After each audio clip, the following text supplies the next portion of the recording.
Good morning. We'd like to welcome you to today's press conference of the Democratic Labour Party. We welcome all of our viewers, our friends, our sympathizers, because we think that this is a good opportunity to let you know what is happening in the party, what is happening in the country, and to give you an opportunity to hear what is really happening on the ground in Barbados. We're starting a few minutes late, but without further ado, it is my distinct pleasure to introduce to you our president, Dr. Ronnie Yearwood. Sir, thank you. Good morning, Barbados. Good morning to members and supporters of the Democratic Labour Party. Good morning to members of the press, those watching in Barbados and those watching abroad. We made a commitment in January that we would have these monthly press conferences and engagements with the media and with the country to share our views, as Comrade Paul said, on what's happening in Barbados and what's happening on the ground. The reality is we have to be honest about where we are as a society, and it's definitely not business as usual. And if we're not honest about where we are, we can't get the policy solutions or prescriptions that we need to make things better. Our society, as you would appreciate, and a lot of us know, but we also still have to tell the story, is breaking down. Really, Barbados in many ways is coming apart at the seams. Whether we talk about health, whether we talk about labor, crime, education, tourism, integrity legislation. You know, people have to wait for a bus or ambulance that doesn't come, even though we're told that we had more buses and we had more ambulances. Your garbage is being picked up sometimes 3 weeks late. This is happening to residences and persons in West Terrace area, St. James South, persons in Spikestown, St. Peter. These are real stories. Sometimes it's 3 weeks at a time for garbage collection. Now, though we have a government that will tell us that we've got new garbage bins and we've got more trucks. We go into the supermarket, people simply can't afford certain items. You have to stretch your dollar to get a whole chicken to cook for your Sunday lunch. $30 at a pop sometimes. That's after you've worked all week, support your family, and you want that one day that you can relax, you can enjoy, share with your family, have your mother, your father, your grandparents, your uncle, whoever over, as we always have done in the Barbadian tradition. That simple, honest, down-to-earth Barbadian way of life is being eroded. Yet, the government will talk about price compacts and holding down prices for you. You know, we have to wait not hours, but days at the QEH before being admitted to be seen. And these are real stories. There's a story that recently I read, and I'm just going to share it with you because I think you need to understand really what Barbadians are facing up there, where a young lady reported having to spend literally 5 days before her grandmother was admitted to QEH, and then days before an IV drip was put into her grandmother. And then unfortunately, and the sad bit, her grandmother passed. These are real stories. And every day you open your social media, Twitter, whatever, you actually have stories where people count the days that they're sitting in A&E, sitting, waiting to be admitted, to be put on a ward. Yet, we're told that there's more money going to the QH. Yet, we're told there's supposed to be this beautifully renovated A&E department. The reality is our Anansi of us Prime Minister and the government spins tales. They're tales that are not real. They do not match the lives and what people are experiencing in this country. The reality is we know the social services are being eroded in health. There's a breakdown in labor relations. And the integrity life in public life bill that should give us confidence in our government that it's going to repair trust and honesty and it's going to work hard for our people is compromised by its very structure. And I want to make this very clear that the Democratic Labour Party supports the idea and the concept of an integrity in public life bill. I do not want the media, I do not want anyone to go out of this conference saying that we've opposed the bill. We do not. I support the idea, the concept, the implementation, the execution of an integrity in public life bill. My problem, as I will explain shortly, is that this bill has many failings which compromises the very thing that we're trying to achieve. Now, and that's where I'm going to start. So when we look at the Integrity and Public Life Bill, we had the Attorney General making this very blasé, broad statement that they cannot include judges because of a case in Trinidad, which does not match up. Because I think the Attorney General was trying to compare apples and oranges. You know, the fact is, if you look at the Trinidad Constitution, it made provision for an integrity commission. So I can understand the friction that came up between their integrity commission in the Constitution and trying to make provision for the integrity bill to cover judges. I don't believe that we have the same situation. And the reality is, with all 30 seats, you could make the particular constitutional amendments if you feel that there are problems to include judges in the integrity public life bill. So the bill starts off with a contradiction where only new judges are included. That doesn't make sense. So you're creating a two-tier system where some people will make declarations and then other people within the same system, supposed to be functioning under the same rules, are not making declarations. If I were a new judge coming into the system, I would not be happy that other persons function under the same, they're judges like me, they're getting the same compensation, same remuneration, are being excluded from a bill that should cover everyone in public life. If you're in public life, you're in public life. Therefore, the Attorney General and the Barbados Labour Party government needs to go back to the drawing board and fix that, because it does not sit well with the public. You cannot have exclusions to those that are to be included in this bill. And when you think about it, some of these persons excluded, they are young persons. So they're going to be excluded for another good 15 to 20 years. We're not talking about an exclusion that's a year or two. We're talking people coming up to their retirement. So the bill is not covering them for a very, 2, 3, 4 governmental cycles. And that can't be right. Furthermore, when you look at the bill, how is the commission sending its financial reports on its activities and its reports on its activities to the Prime Minister? That makes no sense. If we are talking about transparency, if you are a commission of integrity, your report should go directly to Parliament, or if you want them to go in conjunction, to the President and Parliament. You can't be sending reports to the Prime Minister, who is supposed to be being covered by the very integrity bill. That can't make sense. So the Prime Minister then has an ability to see a report before Parliament sees the report. And that's not right, because when you look at the integrity bill in Trinidad, if they're talking about Trinidad and it sees the government likes to use that as the example, the annual reports go to the President in the first instance and then to Parliament. If you look at the Commonwealth model legislation on this, they suggested that you send the reports to the Speaker of the House so they go to the Parliament. A Prime Minister, and I'm not picking out any Prime Minister, is not about the personality of the Prime Minister, this is talking about the office. A Prime Minister has no function in receiving reports from a Commission of Integrity. However, the way our integrity legislation is set up, the Prime Minister has a function in receiving reports, and that cannot be right. So the bill is flawed in that sense. You cannot talk about in transparency and you want to become your own guard. Makes no sense. Now, the other problem that we have with this bill, funding. Section 3.4 notes that the members of the commission are entitled to allowances and remuneration as determined by the Minister of Finance. We know in our system, the Minister of Finance is usually the Prime Minister. So we're back to an insertion by the office of the Prime Minister. This is also problematic because it is given the office of the Prime Minister and a Prime Minister funding ability over a commission.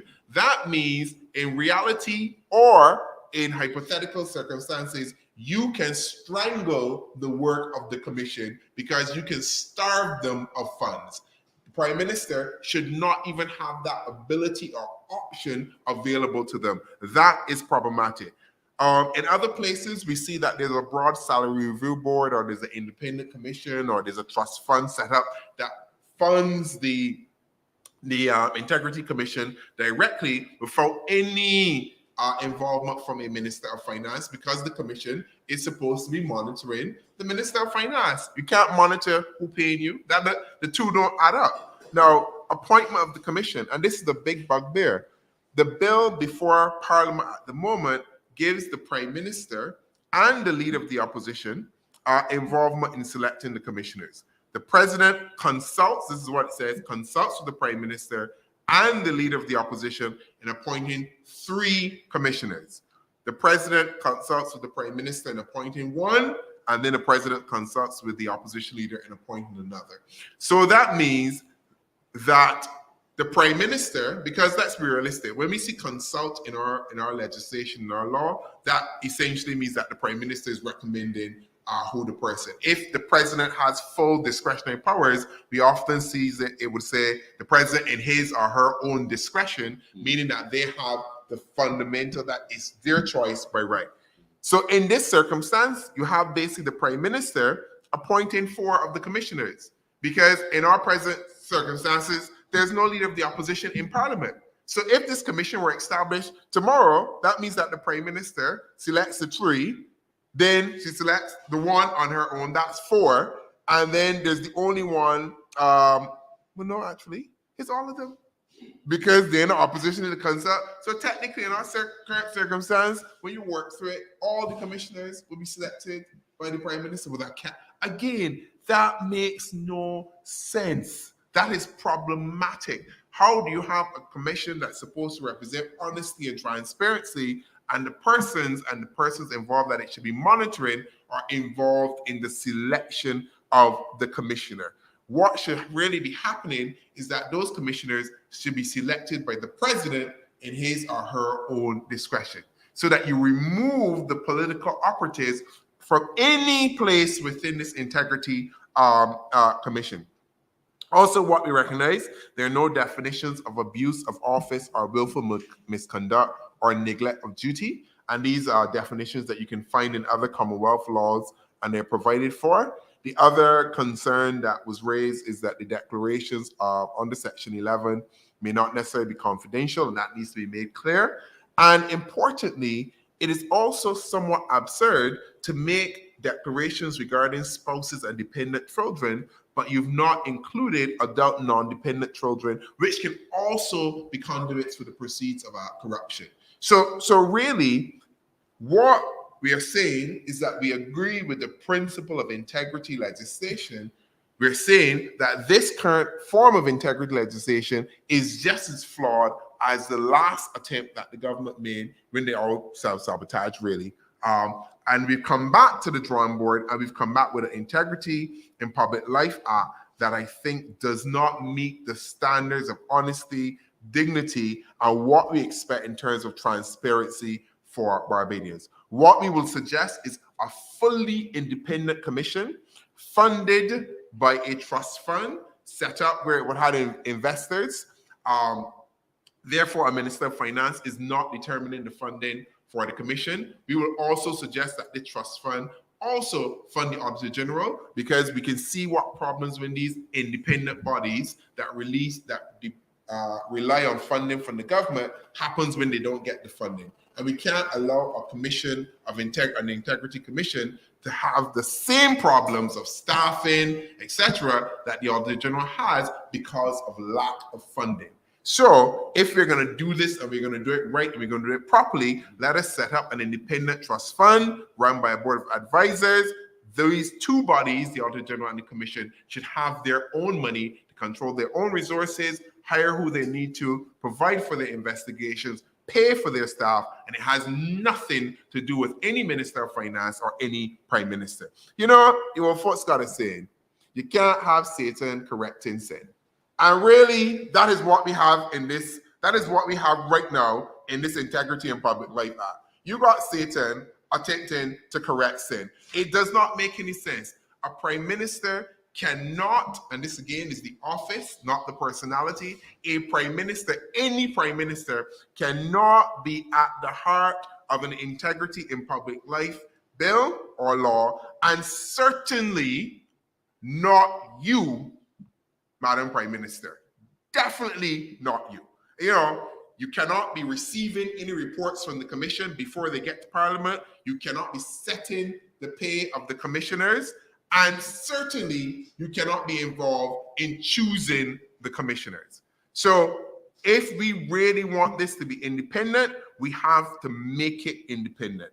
And as I said, 2 ways to do that: independent trust fund, so they have their own sources of fund, and remove the prime minister, and we remove the opposition leader, because this is not about me, this is not about the prime minister, this is about what is good for Barbados. And you know, people always make that thing, you know, you say one thing, opposition, and then when you get here, you're going to change it. I do not want this power. I don't want it if we're in opposition. I don't want it if we're in government, because it does not belong to any political party, whether you're government or whether you're opposition. This should be a power for an actual and truly independent body if we're serious about integrity legislation in this country.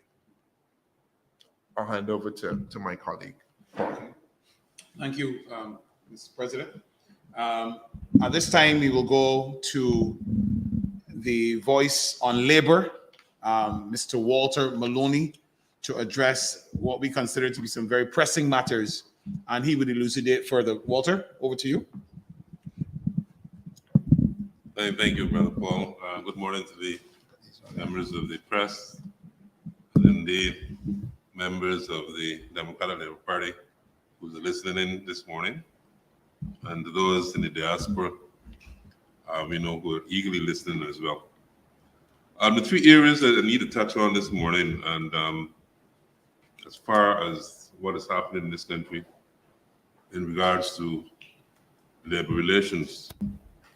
And the 3 areas I'm going to touch on is we're going to look at salary negotiations that's currently going on within the public service.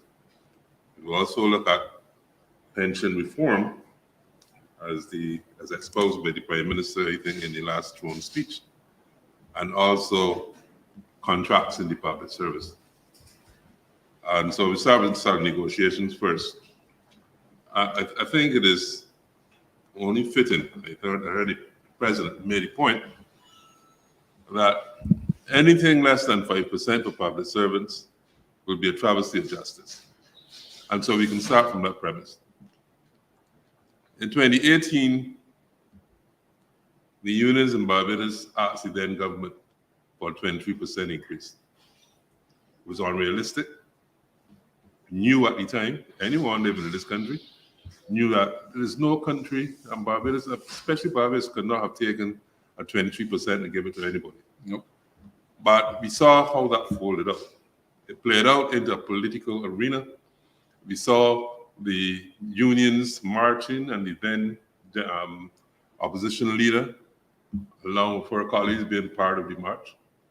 And this whole idea of trying to ramrod the then government into a 23%.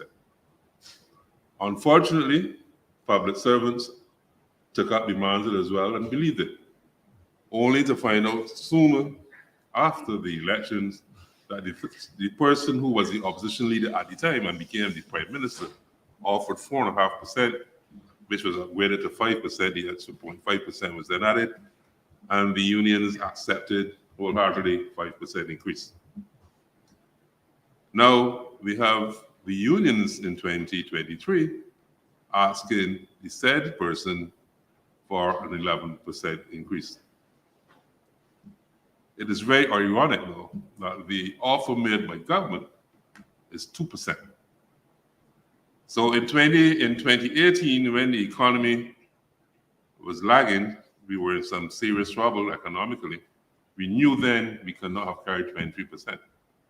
But now the expected growth in the economy, and now with the boasting of all of the foreign exchange that we have, and also with the fact that we have been able to give selected people increases, we have for example, the taxi drivers at the airport ranging between 60 and 80% increase. We have senior ministers who have been given $2,000 more of their salaries. And yet, you have selected a group of persons, and when it comes to the public officers, you are saying you can only offer 2%. and I'm going to make this point now. If the unions in this country accept anything less than, I would say, 6%, then it's a travesty of justice to its membership and to the wider public service. You cannot accept 2%. In an environment where it is very difficult right now for persons to even hold a head above water, you have public servants just existing below near or below the poverty line, and that is a fact. People are struggling to pay the mortgages.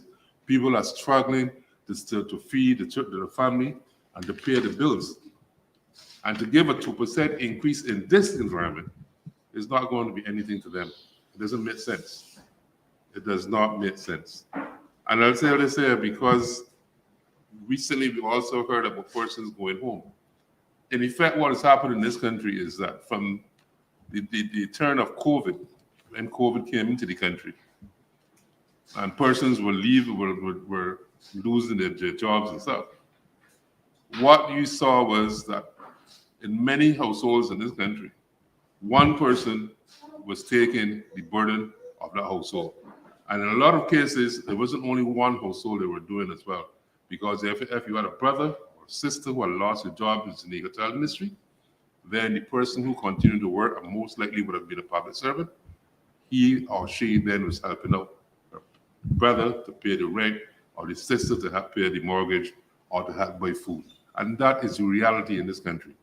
So to accept, and I'm going back again, the fact that the government is willing to offer a 2% increase to public service is laughable, not laudable. It's laughable, and they should never even entertain it. And I'm wondering, I'm waiting to see what is going to be the response of the union this time. I'm waiting to see what the response would be, because they will be right, and they're right, to take whatever action they are deemed fit.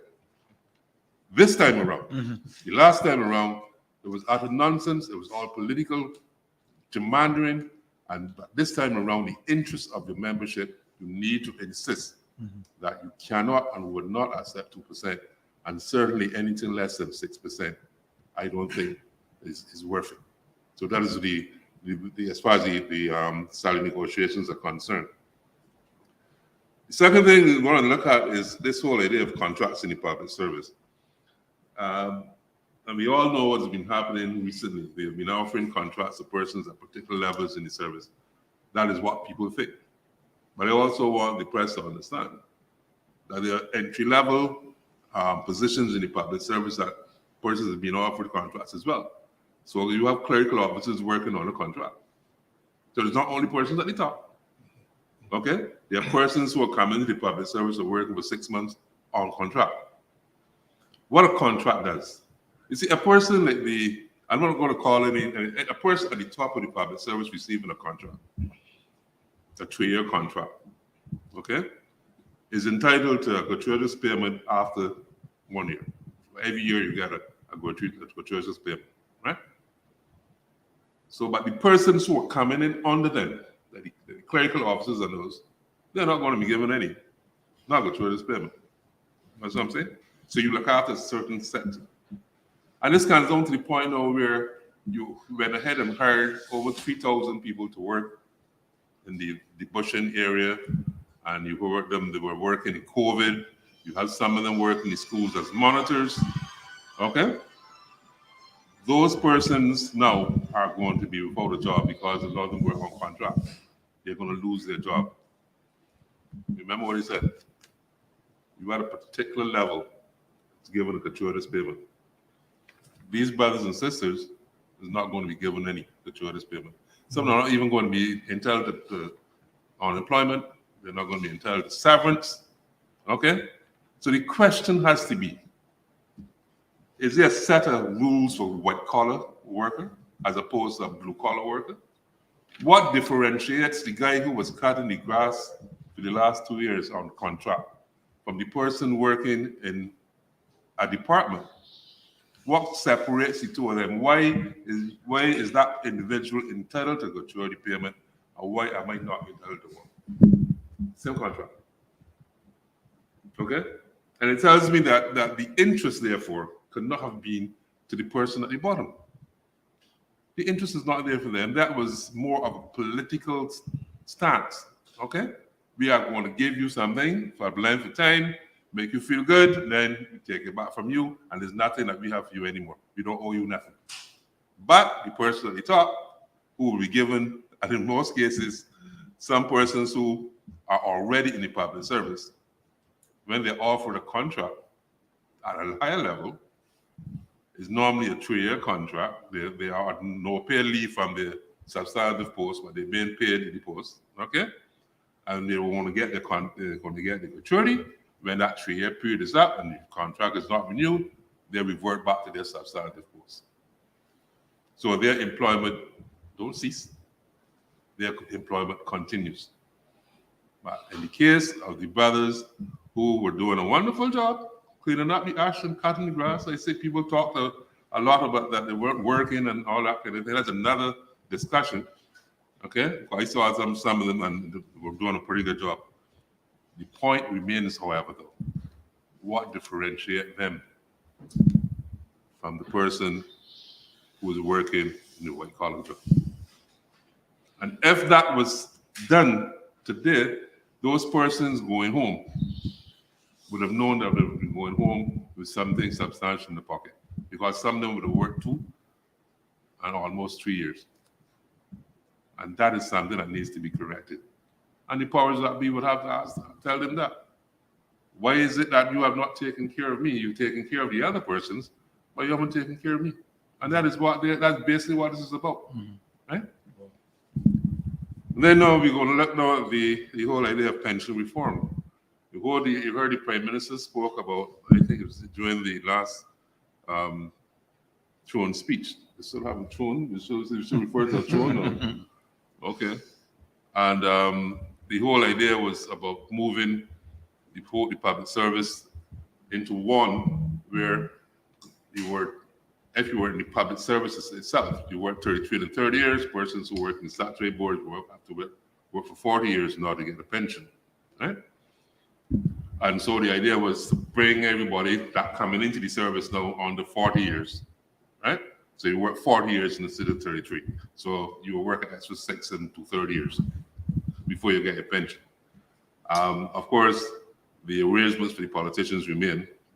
Once they do their 2 terms, they're entitled to their pension. So nothing adds on to them. But the problem is this.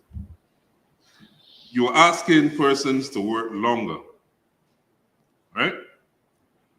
And you're not looking and saying what benefits that I can get besides having to hold on for my pension. And I like to look at the model in Bermuda. The Bermuda model was very simple. You work for X amount of years, and then you can apply to the government for a portion of your gratuity. Okay? Of course, that money is only used in specific areas. Education, health, if you're looking to build a house, right? Those 3 areas, not to party, not to do nonsense with. But that money is, and the checks are written directly to whoever the entity is that you're dealing with, right? And the reason we need to push this, because we see what is happening in Barbados. There's too many people, a lot of people are not going to get that 40 years. They are not going to get the 40 years. I know persons who get 32 and died. Okay? And we are saying that the monies you're already contributing to it anyhow. So let us we can work out the proportion. It could be 5% of the sum as the time it is, and that sum will be used for another. And you cannot come back like 5 or 6 times to the money anyhow, right? But you know that in case something happened, you know you can go and say, well, look, my son want to go to the university, and if I can get $5,000 or $20,000 off my gratuity now, because when I retire, it's going to be $20,000 less anyhow, right? And they can use that. I can use that to start to build a house, because the thing is that most public servants would only own a home, or by the time they get between 35 and 40, maybe 35 and 40. And in most cases, when people do retire, you see that gratuity is used to help to pay off a mortgage. not to go on cruises and that. I don't get tired of that nonsense that people put in that thing in your head. Majority of the time, your gratuity is used to cover outstanding bills that you're dealing with, mostly your mortgage, right? So I'm saying to you, if you ask persons to work 6 2/3 years longer, why is it that you can't sit down and say, well, look, let me see if we can get some benefits as well? You asking for that? Give me something on the other hand, right? And I think that's something that the Democratic Labour Party, through the president and through the officers of this organization, would need to push because it's reasonable. Mm-hmm. It is reasonable. People are struggling. And no matter of fact, this whole idea about pension reform, and people are not looking at pensioners as is, they're looking at people who are working. But let's look at the persons who are on pensions or fixed pension. If you offer the public service a 2% increase, we have negotiated that once public service receive an increase, pensioners will receive 1.5% of whatever the increase is. Now, so you work out in your brain, you all bright people here, 1.5% of 2%, and tell me how much that is being added to a pensioner's pension. Explain that to me. So there's no thought going in to the pensioners. Mm-hmm. This consists of a very large block of persons, but you're not giving no thought at all is going to them. And pensioners are struggling. People are struggling. Because you become a pensioner, your life do not stop. Your children do not automatically become 60. Majority of them, some of them still living home. And the essence is this argument is this: there are a number of homes in Barbados where a pension check is the only money that comes into the house. Mm-hmm. And that is a fact. And with more people going home, that is going to become even more glaring. So what is it you're going to do to try to eliminate that kind of hardship that's being placed on your pensioner? And it certainly can't come from a 2% increase. It cannot come from a 2% increase. And anybody who allows that to happen, I'm sorry, but it is wrong. It will be wrong. It will be wrong. So we need to be able to address those issues. There are a number of other things that needs to be addressed, but the president would have said that would take us some more time. But those 3 areas which are glaring at the moment. I would end by saying this. Expect to see more and more so-called wildcat strikes emanated from the public service. There's a lot of disquiet within the service. Yes. Mm-hmm. A lot. Mm-hmm. People who are close to or are ready to retire. People who want to leave. There's a lot of supersession going on in the public service. There are persons who are coming into the service and being promoted in front of persons who were there and qualified as well. And there's reasons why people are not, the public service who are not even, when the jobs are being advertised on contract, is not applying for them. Because it will tell you, we know who get the job, doesn't make any sense. And that is a fact. They will tell you up front, support Walter, make any sense of applying. Because we know who's going to get the job. Right? There's no transparency in this thing either. Okay? And what we are seeing more and more of is this kind of happenings in the public service. And we will get to the private sector at some point, but that's another discussion. Thank you, Walter Maloney. As usual, very comprehensive and very detailed prosecution of what is happening in labor at this time. We now move to matters of health. You can pass the mics. Quite a lot has been happening in the area of health in Barbados. And following the last press conference that we had here at the Democratic Labour Party, we realized that the handlers of the government came out. They came out to deal with the responses to the financial proposals made by the president of the Democratic Labour Party, Dr. Ronnie Yearwood. Kimara Stewart, the matters of education and the matters of health that we addressed on the last occasion. Now, the reality is that we are not here to just talk about things because we want to be in the news. The Democratic Labour Party has always had a foundation of dealing with matters regarding the people of Barbados and the interests of Barbados and the various classes of persons in Barbados, because that's who we are, and we are that these people are important to us as a party. And so the reason why we come and speak to matters is not because we want to be popular or we are concerned about what is happening. And we just don't want the government to come out and handle situations and to bring out their media spinners to deal with matters. We want them to address the issues that we are raising here at this table in labor, in finance, and in health.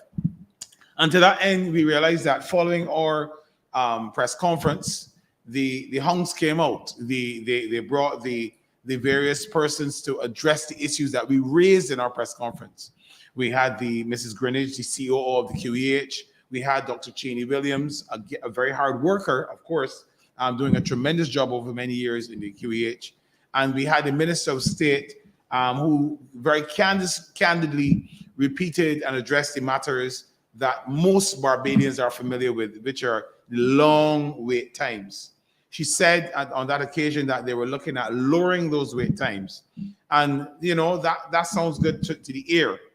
But what the Democratic Labour Party really wants to know is what are the real timelines for lowering the wait times. And we want there to be a staging of these wait times. We stated in our last press conference that it was 49 hours to be seen by a physician.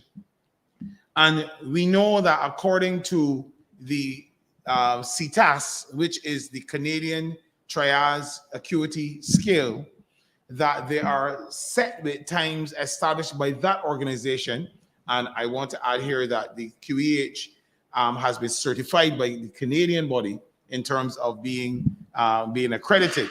And if that's the case, and they're using the CTAS or the Canadian Triage Acuity score, we know that in that score, level 1 is a life-threatening, for life-threatening situations.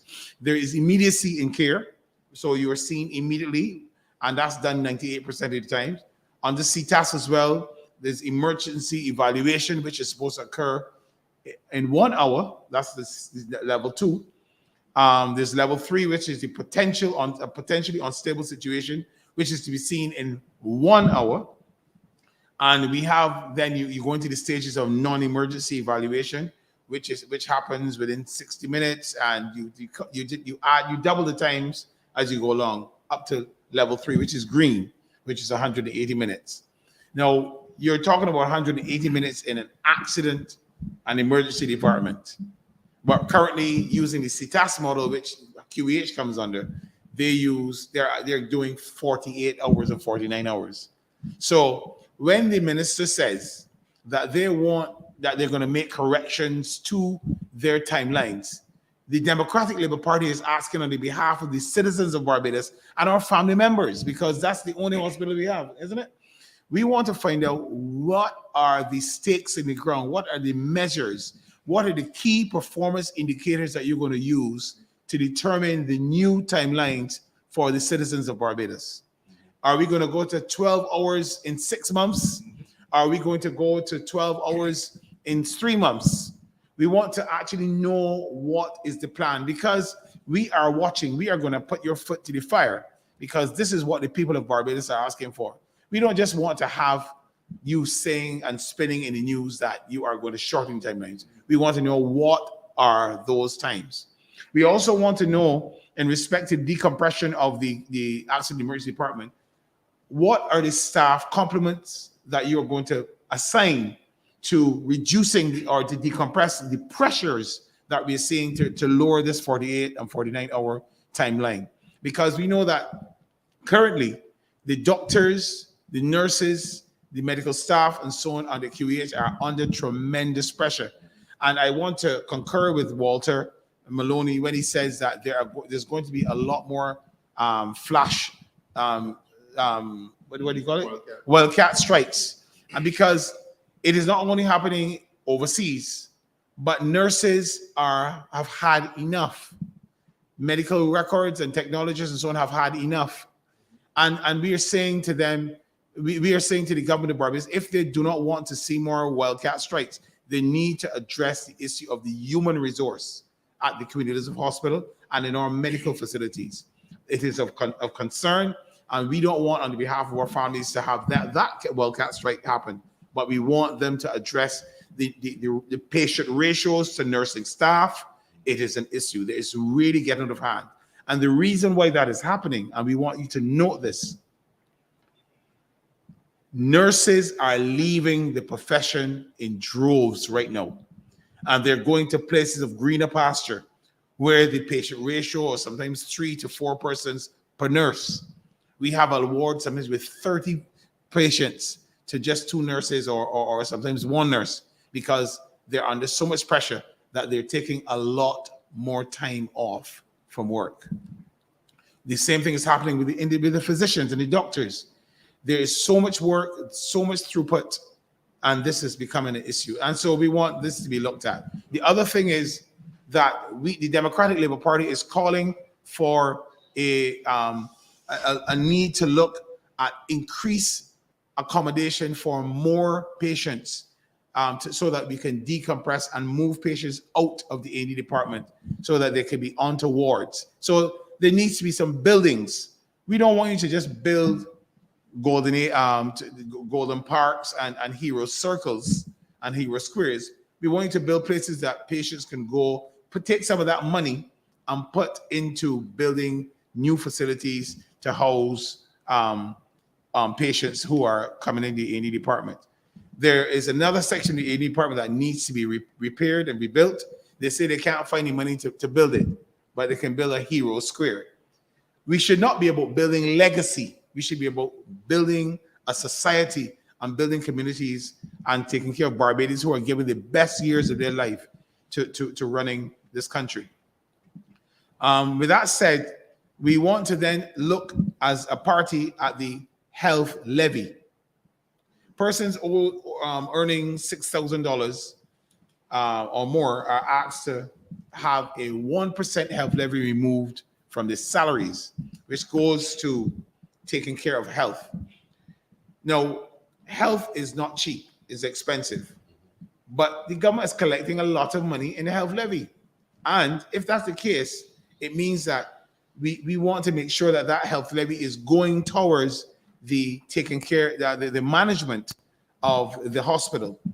Now, there's an issue that the Minister of State, Dr. Sonia Brown, addressed in her last press conference on the radio, where she said that the issue with the gauze on the ward and those 100 and something patients that were rejected and turned back was not true. I want to suggest that was a case of peddling fiction, because in reality, all of those persons that were there in live and living color were sent home because there was no gauze. Now, you may say, so what? And I want to bring attention to the implications of that. Now, Barbados is considered to be the amputation capital of the Caribbean. It is very unfortunate because of the high levels of NCDs. When a person who has been scheduled to be seen or have a dressing change on a particular day comes to the hospital and have to go back home for another week or 2 weeks or whatever, you have created a window of time where a person can have what's called a nosocomial infection or a pseudomonas infection. It could have been caught on that visit, but because they had to go back home for a week or 2 weeks or 3 weeks in some cases, you could have a gangrenous foot on your hands, which leads to an amputation, which can lead to months and months of trying to secure and granulate infection or a sore. And you can the person can have more amputations or even lose an entire leg. And then that has implications in terms of work, in terms of employment, in terms of time away from work, in terms of family. And so not having gauze is not just not having gauze. It has far-reaching secondary healthcare cost implications. And this is why we as a Democratic Party are taking it very serious. When you are taking people's health levy, you need to make sure that basic things are in place regarding supplies for the hospital. And for that, we are calling for key performance indicators to be put in the procurement department to ensure that when you're coming down to certain levels of gauze, a red flag, it needs to be flagged. We're saying we need to be able to flag something as significant as that, along with other things like biopsy needles and so on, because they're not getting the level of prostate checks that we have because there was a level of the issue with biopsy needles. We need a cell catcher to do brain tumors and so on. These are things that are lacking at the moment, are important to the care in the hospital in Barbados. Which now leads us to an issue that we raised in our last press conference again, which is that of the polyclinic. We realize that the system in the polyclinic is breaking down.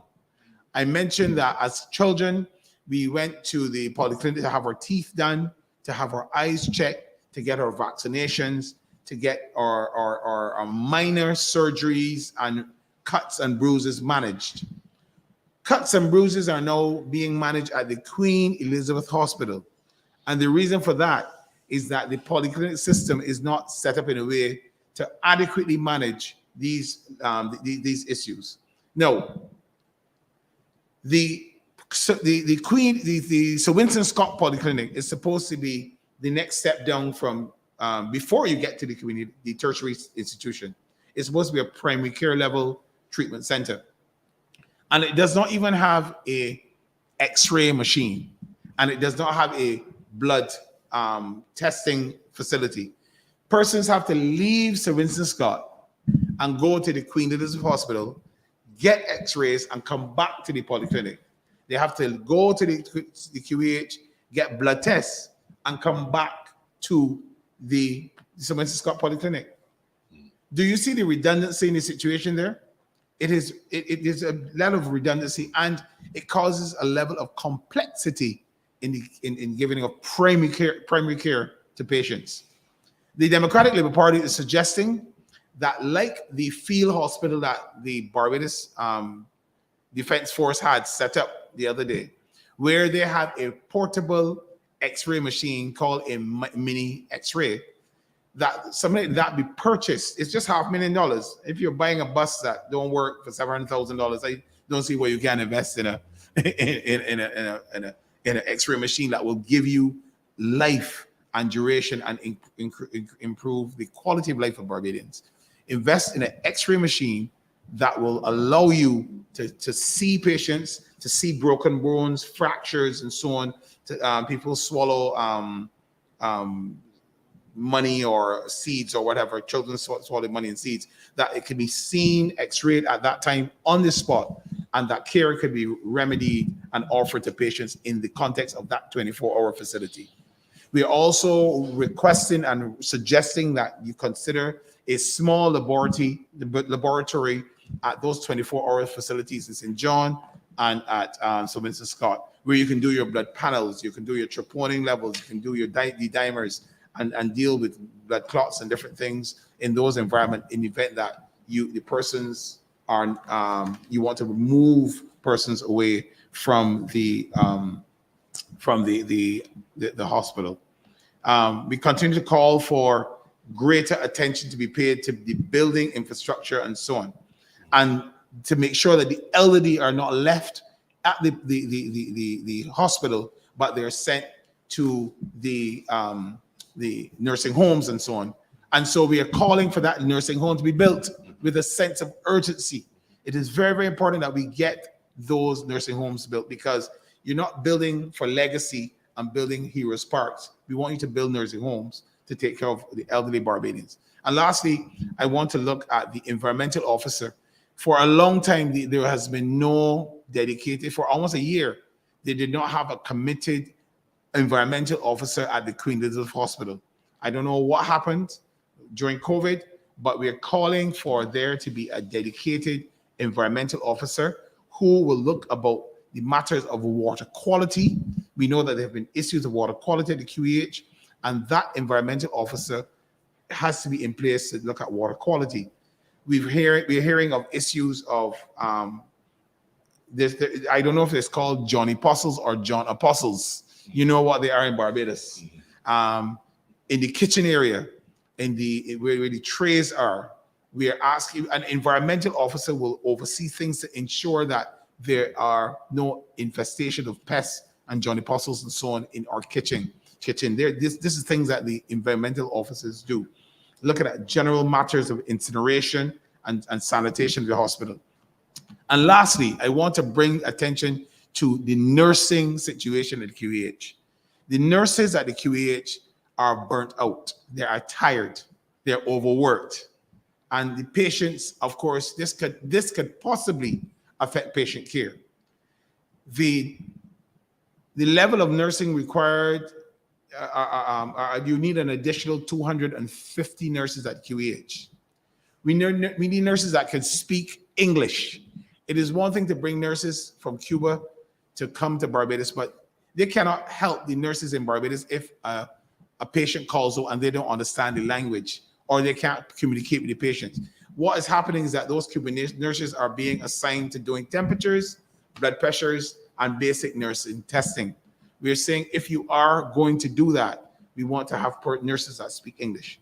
There are a lot of persons that did not complete the 2-year GNC degree. And so we're saying that we can utilize some of those persons who did not finish the GNC, the General Nursing Council exam, and use those English-speaking persons as nursing assistants.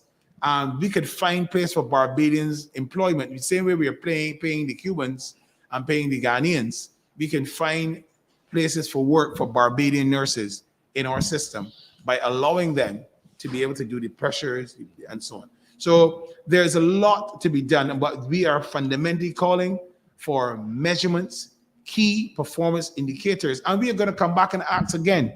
We're not going to be handled. Democratic Party will not be handled. The people of Barbados will not be handled, and so on. But we are asking you to put stakes in the ground to say when you will have outcomes and measurable, quantifiable, smart objectives in regards to fixing the accident emergency, the elderly care situation, the environmental officers, matters regarding to HR, matters regarding to nursing, matters regarding to the elderly, and we are asking matters regarding the polyclinic, matters regarding spending and setting flags for procurement and management of resources and so on. And so these are the issues that we are putting on the table, and we're going to come back to it again. The matters of labor, we're going to come back to issues of the president. And so without further ado, I'd like to hand over to the president and to the media at this time if there are any questions for the panel. Thank you very much, Comrade Paul, for your usual erudite and thorough analysis of the issues in health. Thank you, Walter, for joining us to share on your expertise on labor. And as you can see, as I said, this is our monthly press conference, and we will be utilizing the skills and the talent, and to also show that the party has skills and talents. And it's important that Walter is here to represent that and share his experience and years on labor matters in a way, to be honest, that few in either party and in the other party or even in the labor unions probably could do. So we're thankful for him. I want to open now the floor for the press for any particular questions that they may have. Yes. Hi, good morning. Paul Manzi from.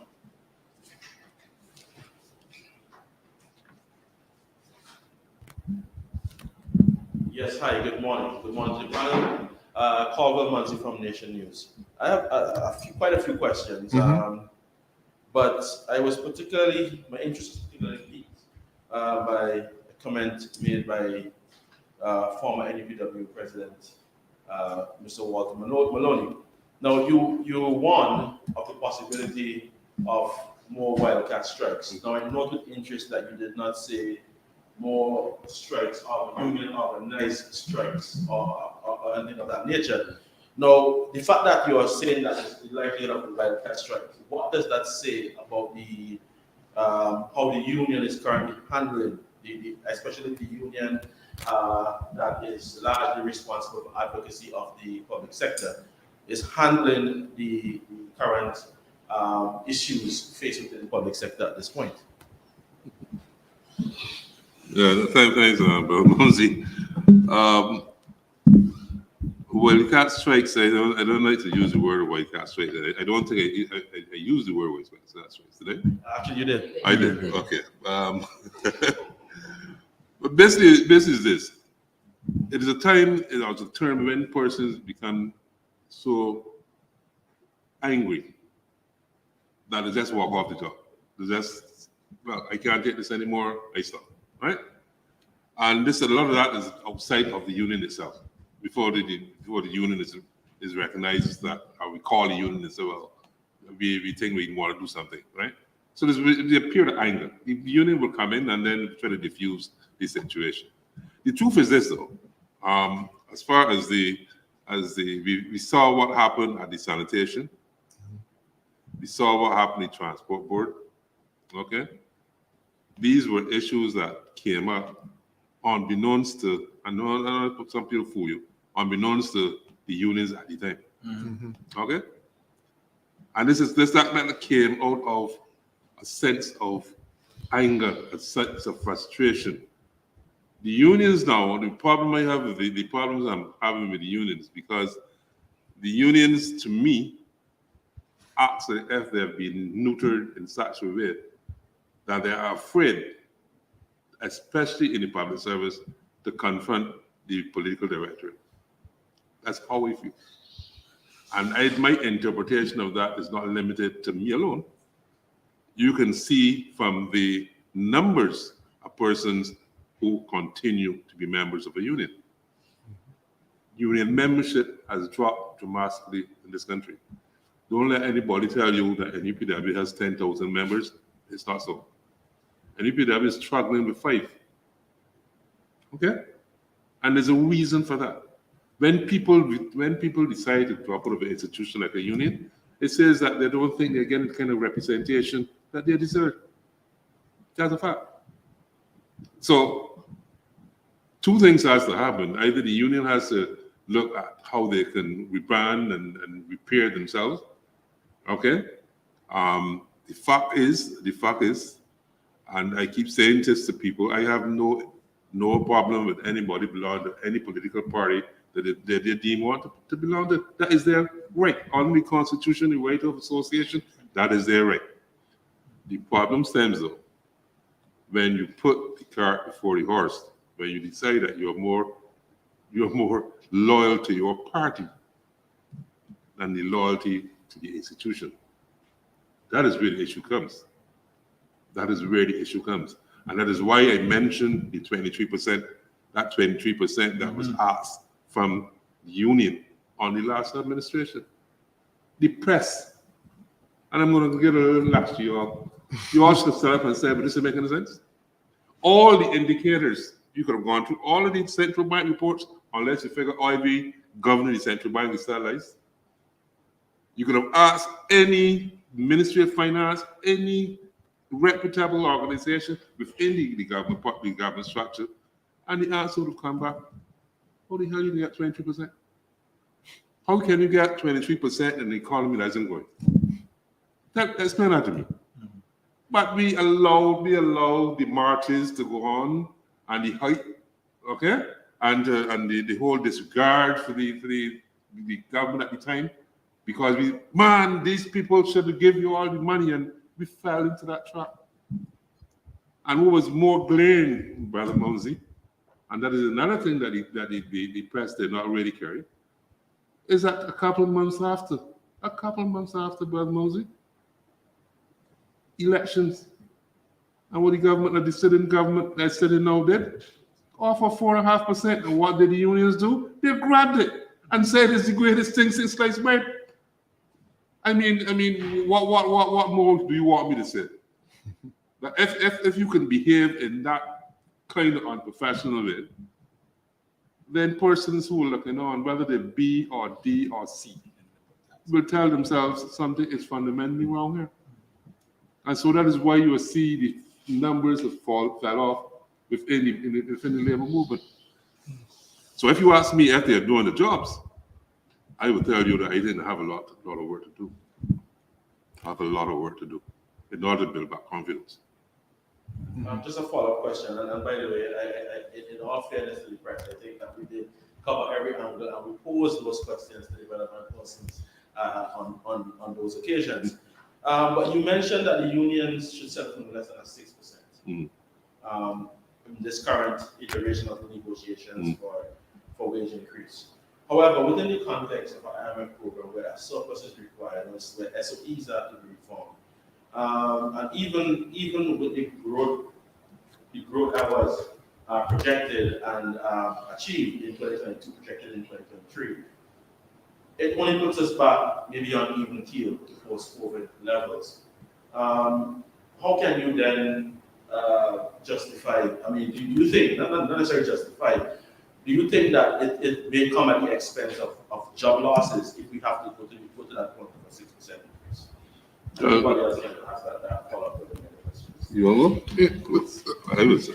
In terms of the 5 to 7% or 5 to 6%, we've had respected economists coming out, and they're independent to us. We arrived at that from our own internal discussions with our experts, and they've said that the economy, in light of the bird, in light of what you just mentioned, can carry the 5% at a reasonable amount. We've had, I think it was Professor Howard recently in your own publication made the point that a 5% would be reasonable. He made a point anything, going double-digit figures would be callous and the economy cannot carry it. So I think whether you take the independent view, whether you take the Democratic Party view, whether you appreciate Walter's point that if you do a 2%, you're not covering the pensioners, so they're eventually left out because what's 1.5 from 2, that's 0.5%, so it's negligible to them. You recognize that 5 seems to be across the board, that 5 to 7% range seems to be everyone seems to agree that that's a reasonable amount that won't crash the economy any further, given the BERT program, given the IMF program, and given the constraints we are. The Democratic Labour Party is economically and fiscally responsible, and we will remain that way. That's why we're not being unreasonable and going up there shouting about the 23%, because we know it's not right. It's not right for all Barbadians. It might sound good. You get a lot of claps and applause, but we know that that's not what a government a party that intends to be a government that really cares about Barbadians would do, because it is not right. We have to, at some point, start behaving in this country in a grown-up way, and we're saying 5 is reasonable. It won't crash the economy. My team, my guys did the numbers. That is what we can carry. If I want to play politics, I could come here and say, 15%, big headline, but that doesn't help anybody. That does not show the kind of responsibility and maturity that will be required from this party on forming a government. And that's not the example that I intend or want to set. Yeah, Brother Moses, I just wanted to mention as well that traditionally, salary negotiations are based on inflation, right? The current inflationary rate in the country at the time, from the, I think it was the Central Bank report, was about 8.3%. Okay? So the unions came out asking for 11%. I think this is a way, I don't know what their fallback position is, but I think the fallback position should not be on the 6th, my position. But I also want to mention something that I found very, very interesting. I said to you before, we always negotiated based on the inflationary rate. Okay? But the time persons started talking about pensions, what was the cry from the private sector and the government? That any increases should be linked to what? Not the inflationary rate, to productivity. Remember that? But you know what you find ironic? when we speak about the productivity, the first thing that this government did when they got into office was to disband the Productivity Council. So who is going to be able to measure the productivity? So we flying kites, right? Well, we have kite legislation, so there's another kite. So you say productivity, but you disband the Productivity Council, but you want to put productivity in the midst of negotiations. Why all of a sudden you want to change the goalpost? Why is that? You answer me now. You're depressed. Any other questions? Yeah, well, I was giving someone a chance. Yes. Yes, go ahead. Yes, ma'am. Yeah. Yes.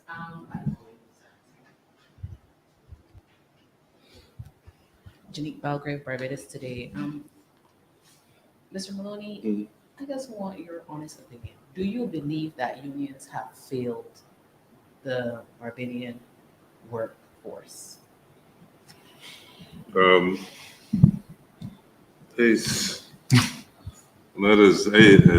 still have many friends within the movement.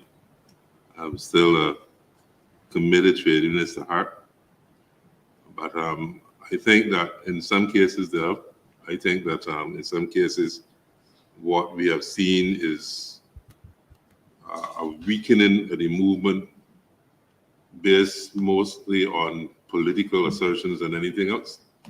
And I'm a little concerned about that. Like I said, I came out of an environment where as a young man, I sat at a council where persons were, deeply entrenched in both political parties. You can want more politician than Harcourt Lewis. Harcourt Lewis is the treasurer of this organization. Mm-hmm. Harcourt Lewis was also the last president of the Civil Service Association and the first president of UPW.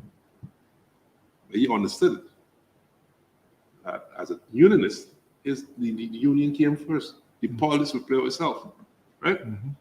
And so that was a tradition. It was a tradition with Barbados Workers Union and UPW, a tradition.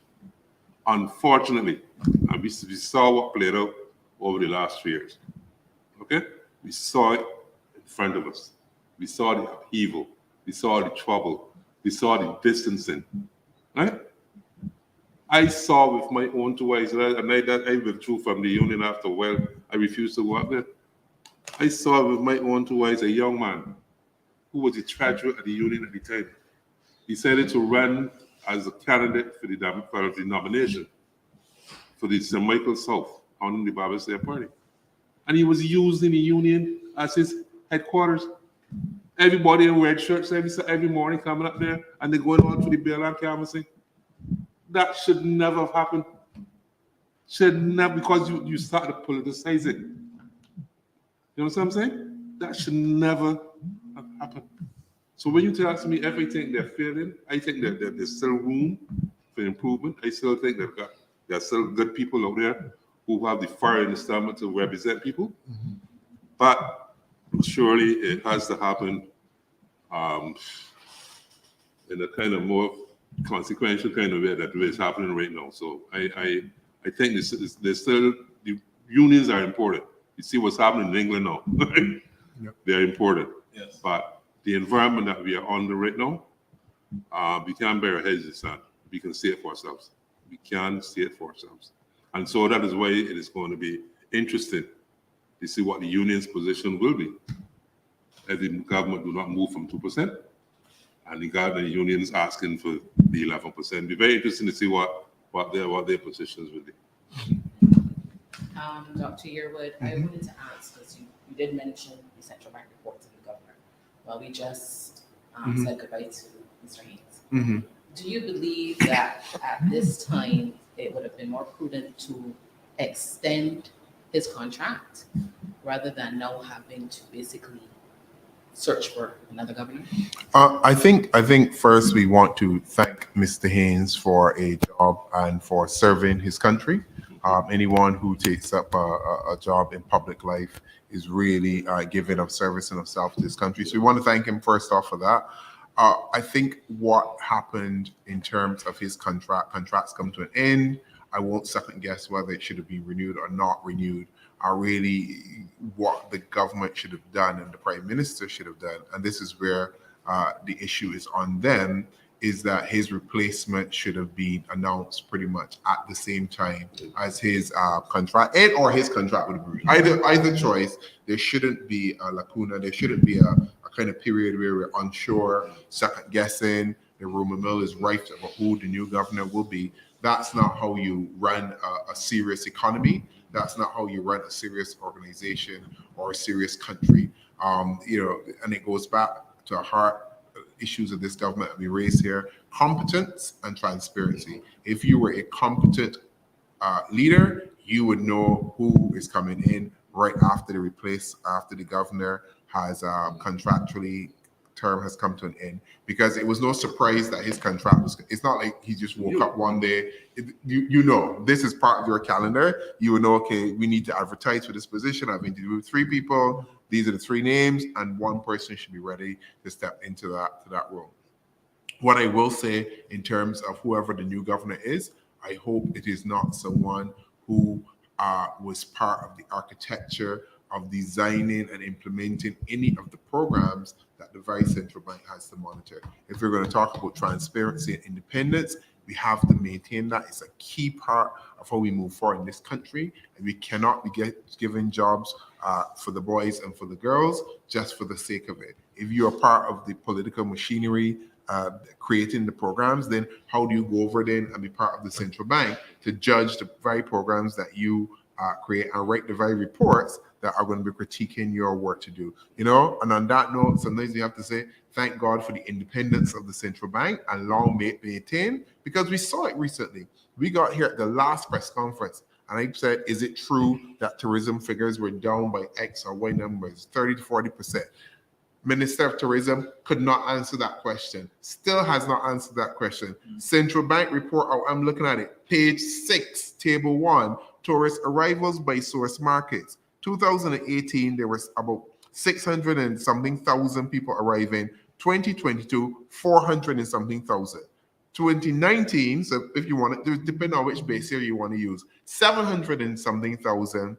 2022, the 400,000. So we're looking at a difference of between 230,000 to 270,000, more than a 250,000 decrease in tourist arrivals. So here are the numbers. He couldn't answer the question, but this is an example of why we need independent organizations. It goes back to that point I raised about the Commission of Integrity. They should not be involved in these things, because there has to be somebody, some institution in this country that we should be able to depend on for the real figures and the real truth of the political spin, as much as they can avoid it, and the gloss. And here we have it. So I would say, whoever the new governor is, they should not have been involved in the architecture and the day-to-day planning of any of the financial programs of the government. I am sure people in this room and people listening are smart enough to know who I'm talking about. So those people are excluded. Go and find a professional. We know enough smart Barbadians up there, and put them in that job. That is as much as I would say to this country and to the Prime Minister, because I know she will be listening. Dr. Yearwood, Yes. I listened also with interest your points of transparency as it relates to the Integrity in Public Life legislation. Just last Sunday, Senator Franklin raised the issue of the blind trust. I didn't hear your thoughts on that. Could you let us know what your thoughts on that is? So now, blind trusts are, and you would appreciate, and I would say this as a slight, I guess, a slight background. One of the areas that I also teach in is trust law. So this is something that I do on a day-to-day basis. And I think there's a slight misunderstanding of blind trust and what they're used for. I get why I think the name is what really throws people, because people think that they're avenues to hide your assets. That is not necessarily the case. What a blind trust essentially does is trying to reduce conflict for people in public life. So if people come into public life, you don't expect them to sell off their shares, sell off everything just to come into public life. They've earned that money, they've earned those things outside of their appointment as MP or legitimately, however they've earned those things legitimately. The point of having a blind trust is to say you can still give service, but what we're going to do, we're going to wall off your assets from you.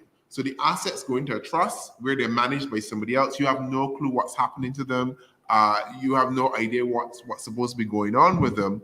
So that when you are in public office, you can't make decisions in policy to grow your assets because you don't know where they are. They could be being invested in construction. They could be invested in healthcare. They could be invested in rural development. They could be invested in all sorts of things that you have no clue. So that's the idea of a blind trust. That is what it's meant for. Obviously, I can understand the concerns of people who question it because what they're thinking will happen, given the smallness of our society, is that it won't really be a blind trust. That you will still know and you will still be making the policy decisions to decide how to benefit yourself. In some of those instances, one of the suggestions that people often would say for creation of blind trust is to make sure that your assets are in stocks and shares and things and in companies large enough and far enough that you really can't influence your policy decisions, doesn't really affect it one way or another. And that may be one way of thinking about it and dealing with both it. Instead of saying someone, you're coming to public life, literally sell everything you've got and come into public life. I'm not sure how that is right because we want to attract everyone into the space. And some people have legitimately made wealth before and they don't want to just come into public life to offer themselves. So I understand the concerns about blind trust. Don't get me wrong, I get why people feel that it's a problem. But at the same point, there are effective tools in aspects that allow you to create that wall between yourself and to reduce conflict of interest. Obviously, a blind trust on its own cannot reduce conflict of interest. And really what we want are that people who come to public life have integrity within themselves. Because sometimes at the end of the day, we can create all of these instruments and we can create X and we can create Y, but really it has to be the person themselves at their core who are honest, who are integrity, who will just take their salary and go home, and they're not about using their office for favor and to grow their own personal wealth. So that's why, as I said, I was very surprised when I went through the legislation, unless someone could spot it, but I didn't. There were missing definitions from abuse of office or willful misconduct. So use your office to probably enrich yourself. I didn't see those definitions in the integrity of public life bill. That said, we know it's for you to declare your assets, and it's monitoring that declaration. So, in short, blind trust, they're an effective tool in some aspects, but they do have their issues. But the way that we can think about it is that we can use them in terms of having people to divest perhaps their assets if they have a lot. Stocks and shares, large companies, far removed, so really your policy decisions can't affect them. That might be a way to handle it. Final question from me. Mr. Maloney, you have mentioned the volcano workers, those that were recently, whose contract recently came to an end. The argument could be made, however, that they pretty much were on overtime. They went past, the government extended their period well beyond initially intended. How would you respond to that view? How can you degenerate this that start? I don't know. Some people on overtime, so the government decide, well, I feel for you, so we can extend and give a little bit over. Well, it's not necessarily degenerated to overtalk. I mean, maybe the definition... These are people we're talking about. These are actually human beings we're talking about, right? You created an environment where these people, when they got ill, they couldn't get anything from national insurance. You pretended that these people were contractors, right? You pretended that they were contractors, and The problem with that is you cannot be a contractor if you are set in my time. Right? So you know the contract for her and the contract for services and so on and so on and so on. I would really like, right? I would really like is a couple of those same persons to test the ERA. I am serious. Test it. Okay? And then carry the case to the same ERT, the tribunal. Because those persons were not private contractors. They were employees on the contract. That doesn't make them contractors. Okay? So when you say they extended the time, yeah, they extended the time, but how did they extend the time? I mean, these are people who are looking after the families and stuff. I wish the time could extend all know. Because it's better to have persons earning a living than to have them sitting down on the block doing nothing and sometimes, idle hands. Right? But you can't say that but that's what the governor's there for. The governor's there to look after the vulnerable. Right? Yeah. But what I said over time, I meant, does that count for something? The fact that it went beyond the allotted time. And additionally, the transition was not a hard transition. There was some skill level off-ramp provided as well. What was the skill level? Well, in terms of training, etc., that was offered to these workers. Where were these getting training from? There was well, in terms of when they did offer them off-ramp to certain programs. Well, what it would do, I think that it would be incumbent upon the press to find out from government the numbers of persons who was on this program and was able to get to the polytechnic, was able to go to the skills training program. Okay? And if you can bring me a figure and say, well, these guys that were cleaning up, they were going to the polytechnic on evening and learning the skill, or they were going to the skills training program and learning something, then I can understand. But until you tell me that, you can show me that. I don't know any of those persons that went anywhere. I don't know. I've been told now that there's some level of training that should be offered to them. Right. That's what Right. That should be offered to them. Yeah, But there's another caveat to that, right? In order to get into the polytechnic, there's certain matriculation rules that you need to satisfy. Unless you're going to be offering them these small, short courses, right? To come on Saturday morning and learn more mechanics and those kind of things that allow them to find meaningful employment. That I could appreciate. But I don't know if the skills training program as it stands right now have the kind of resources to take in the numbers that we're talking about. Yeah. I don't know, right? But it'll be interesting to see how that plays out. Very interesting. But I think the president has some ideas on this. Yeah, well, I think I agree with Walter. The skills program, maybe would support any retraining or retooling program to help these young men and these young women find gainful employment post these the beautification programs. We thank them obviously for their service.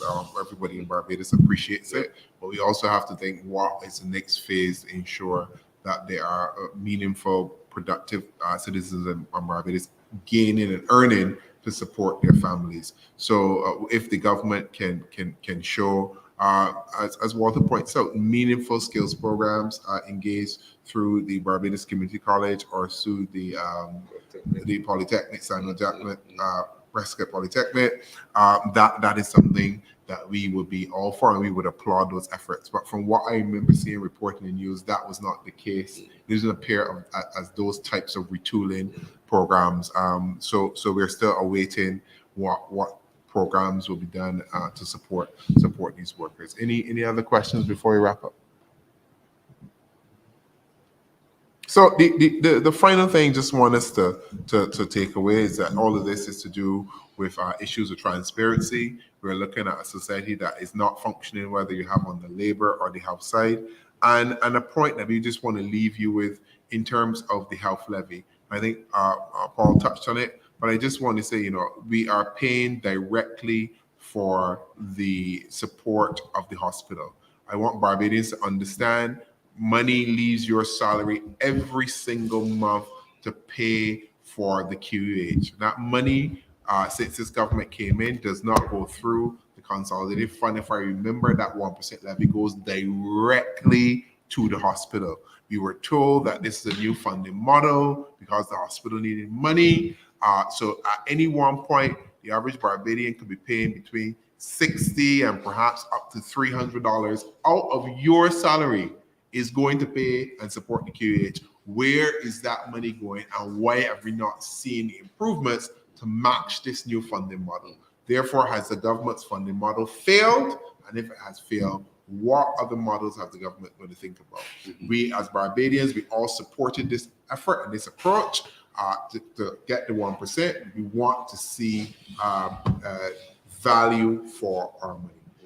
And on that note, I want to thank you, ladies and gentlemen of the press. Thank you for all those following the line. Have a really great weekend. And also to everyone, this is Black History Month as well. We encourage you to support the activities surrounding that and to remember and recognize our heroes and to recognize the independent struggle and other struggles across the diaspora and the world. So happy Black History Month as well, and have a great weekend to everyone. And thank you for joining us. Thank you.